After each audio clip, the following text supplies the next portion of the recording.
Oh, here we go. Cue the music. Panthers 360. We decided to get out of the studio today. We are here at Baptist Health Iceplex. The Panthers just wrapped up practice here. 12:15. We are on our WPTV News YouTube page live. Get your comments in. Very, very special guest joining me right next to me, Doug Plagens, the radio voice of your Florida Panthers. Doug, first of all, thank you so much for being here today. Thank you for being here, and thanks for having me on the show. Yeah, listen, and for those that aren't familiar with the radio voice and how long have you been with the Panthers and going on what season now? Year 11 for me here with the Panthers and my 18th year in professional hockey. Wow, so you know a thing or two.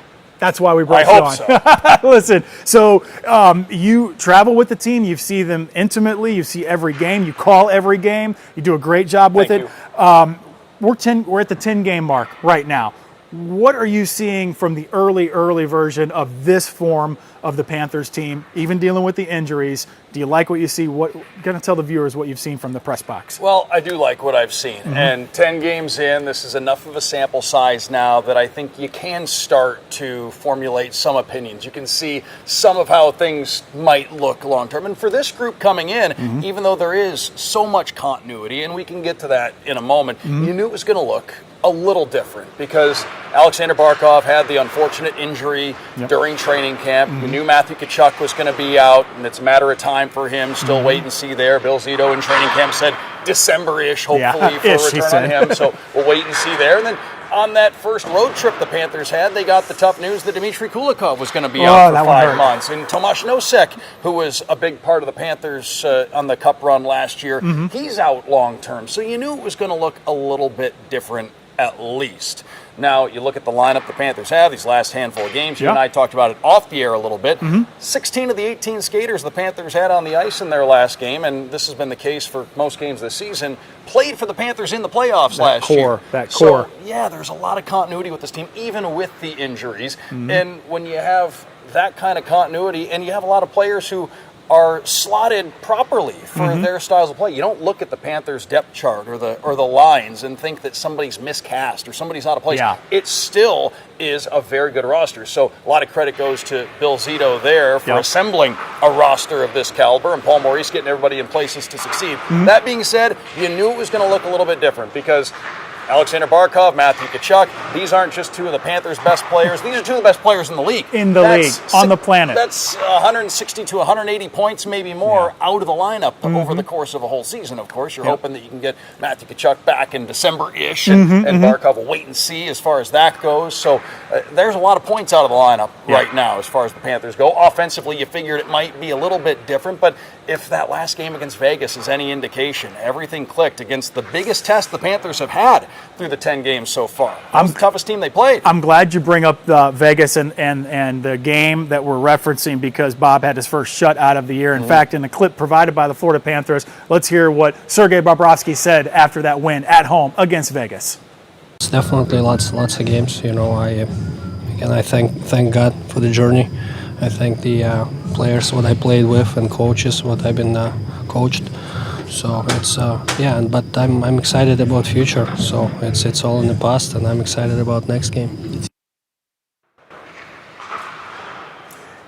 He's just very humble. Just on to the next one is Bob, and hopefully in the next upcoming games we see Tarasov maybe get his first win as a Panther as well. But so taking you off the ice for a second, you're there at Amerant Bank Arena. You're there on the road.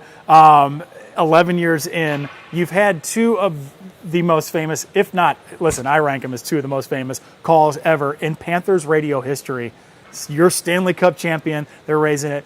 Did it rank as the two best for you, and what did that feel like making those calls when they won it all the past 2 seasons? They have to rank at the top. They're really in their own classification. You can't really compare anything else to Stanley Cup clinching games. June 24th, 2024, June 17th, 2025, the two biggest days in the history of the Florida Panthers franchise. But that's what it's all about. And we know working in this business, we're not going to be the ones on the ice having any impact in who wins and loses a hockey game. But that being said, you work in media, you work in sport, you work in this business, in this industry, because you want to get as close to those big moments as you possibly can, whether it be a big team moment, a big individual moment that's historic, whatever the case may be. You want to be around those big moments and those big games. And from our perspective, when those opportunities come up, you want to make sure that you do those moments and those games justice. You want to make sure that you present them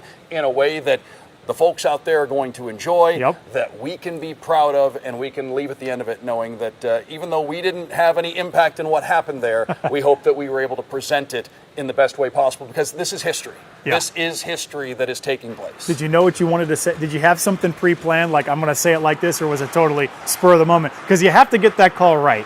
So I've never scripted anything like that. Okay. I've always gone, I had some things going through my mind, but as we saw in 2024, hockey games can end so many different ways. Right. You could have a game like Game 7 in 2024 where it goes down to the wire and Edmonton's pressuring and the Panthers are in their defensive end, and until Gus Forsling got that puck held up against the boards, you didn't really think you were out of the woods. You couldn't declare it over with just yet. Or you could have a game that ends in overtime, and that ends instantaneously. Or you could have a game like Game 6 this past year where I don't know that in the moment we were willing to say it, but I knew in my head, at the first intermission, that party was over. We like what the we're seeing. parade could have started at that point. And especially by the time the final media timeout in the third period took place, you may as well have just started lining up cars for the parade. It was over with at that point. So there are a lot of different ways that a hockey game can end. So you don't want to have everything, I guess, too pre-programmed, because you do, as you know, you have to be able to adapt on the fly. Things happen. And especially in a sport as fast as hockey, you just have to be prepared for a little bit of everything. I want to ask you this. What do fans get from the radio broadcast versus a TV broadcast? I know we're all one big happy family here, and we have the same goal of bringing the Panthers to the viewers and the fans out there, but what's particular about a radio broadcast that's much different from? Do you have to be more descriptive? What is it? I think that is the first thing that comes to mind is on the radio, the folks out there don't have the luxury of being able to see what happens. You know, you can step a little far away from your TV screen, still out of the corner of your eye, have a kind of a glance on what's going on. But on the radio, if I happen to just take 30 seconds off at some point, you could lose out on multiple possessions, a key play that could shape the hockey game. So you've got to be, like I said, you've got to be paying extra attention. But it's up to me to make sure that everybody out there has every bit of information that you need as a game is unfolding. And Bill Lindsay and I try to do that. Hopefully everybody enjoys it. We try to do that every night. Yeah, we love it. Down to the uniform and the stick and everything. Okay. So we have a big road trip after this, slight homestand here.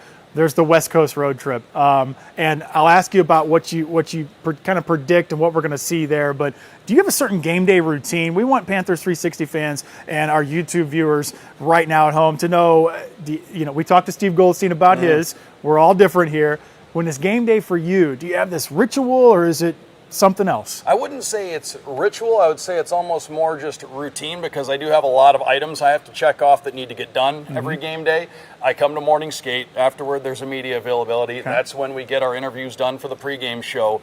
I'm very hands-on and handle a lot of things, more so than maybe a lot of folks out there. But I'm the one that then goes home, cuts all that sound, I edit it, I email it to who's going to be producing the game in the station that night, and then as it comes, so it's ready when I call for it. So it's all there. So I do a lot of the editing. The game prep a lot of times starts the night before. If it's a team like Tampa Bay or Toronto, or Carolina, teams that we've seen We're familiar with them. Yes. If it's a team like that, there might be a little bit less intensive preparation that needs to go into it. But, for example, for a team at the time that we're doing this, a team like tomorrow night, Anaheim comes in. That's a team that we don't see more than a couple of times a year. And they're a team that's been in transition in recent years, a lot of young guys. So there might be, every time you see the Anaheim Ducks, there might be a guy or two you haven't seen play in person, maybe more. So you have to maybe do a little bit more preparation for a Western Conference team like that has been in transition, that might have some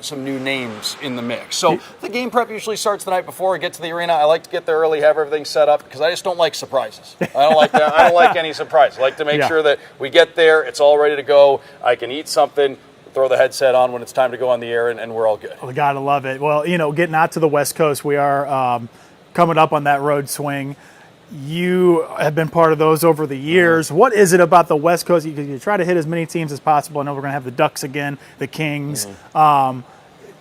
Measuring up against them, maybe you only see them on the road once a year. I mean, what is that like? What can we expect from this team after let's just call it it was I don't want to say a challenging 5-game road trip on the eastern seaboard here, but when it comes to West Coast, what's the difference there? I'm going to go to In-N-Out Burger a few times. Okay. I'd say at least twice on this trip You gotta love that. California Pre-game. and Vegas. So, yeah, I probably will manage to get some In-N-Out Burger at some point. But taking it onto the ice, this Panthers team, it's such a veteran group. Almost better on the road sometimes. They have seen so much. There's nothing this group hasn't seen going back to these 3 straight trips to the Stanley Cup final. These guys know how to navigate the schedule. They know how to keep themselves fresh. So maybe that 3,000-mile jaunt across and then going up and down California and going through that, it may not affect the Panthers the way that it might affect a lot of teams. These guys are, like I said, there's nothing they have not seen. Now, there's so much competitive balance in the league right now. I think that's the biggest thing. Anaheim and San Jose, two teams in transition, but they can get you on any given night if you're not careful. Anaheim looks like a team that might be ready to make a step forward and compete for a playoff spot in the Western Conference. San Jose maybe a little bit further down in their rebuild, but they certainly have some pieces, and they have Macklin Celebrini as far as non-Panthers out there. That's a guy I'm a huge fan of. I think they really have a franchise cornerstone type of guy there. So things are heading in the right direction in San Jose. If you're not careful with them, they can get you. LA's always tough, and it's always a tough place to go, and they play a structured defensive brand of hockey. They have been tough on the Panthers at times. They've played some close games in recent years. So there's that. And, of course, Vegas, since they've come into the league, has been a difficult building to go into for everybody. So we still owe them after that Stanley Cup loss. That's it. It's always been a tough place to go. This is, like I said, this is really just emblematic of the league. There are no walks in the park anymore in the National Hockey League, especially early in the season like we are right now. When you have the best players all over the world. Before I get you out of here, Doug, you're taking time out of your day. We appreciate that. So 10-game mark. This will play, and get your comments and questions in, by the way, on our WPTV News YouTube page. We'll get them answered either now or afterward. But 10-game mark, 20-game mark, you've done this enough. When do you really start to see, okay, this is the version of the team I think we're going to see for the long haul next couple of months? Is there a game mark for you? Is there a month? What do you, because it's so early in the season right now. So I think for a couple of different reasons, right around Thanksgiving. Yeah. And in November. At that point in time, you might be right just over 20 games maybe at that point, give or take. Right. You're looking at that quarter of the season mark that's in the books. Usually by then, it's when the conversation shifts from so-and-so is having a good start to the season. Yep. Or a tough start to the season. It shifts to they're just having a good season at that point, when you can start changing your phraseology at that point. And at that point, you usually see what teams are all about. You usually have a good idea of what kind of game teams are trying to play every single night, how teams look when they're playing their best.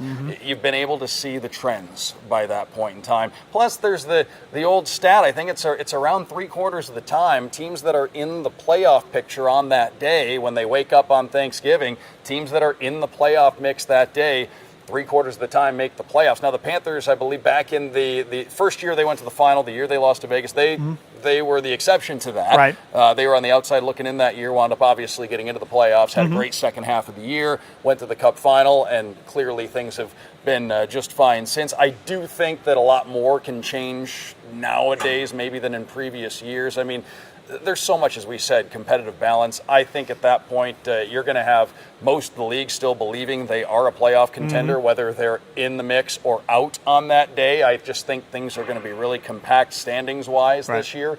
So I don't know that from a percentage standpoint that's going to hold maybe as much as it has in years past. But I still think that's a time of the year when you start to get past that feeling of the season just started. You're into the meat of the season, and you can look at trends, look at players, and you can kind of make assessments at that point. Well, it's good to know. It's good to have a measuring stick, and anything can still happen afterward or before.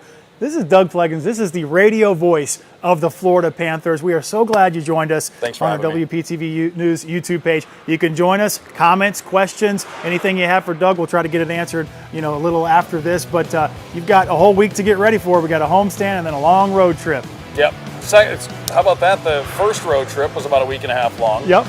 Panthers wasted no time knocking off road games in big chunks. So, You got that right. We're going to do it again out west. You got that right. We're looking forward to hearing you on the radio. And listen, Panthers fans at home, let's go Panthers 360. Again, 12:15 every Monday. We're doing these.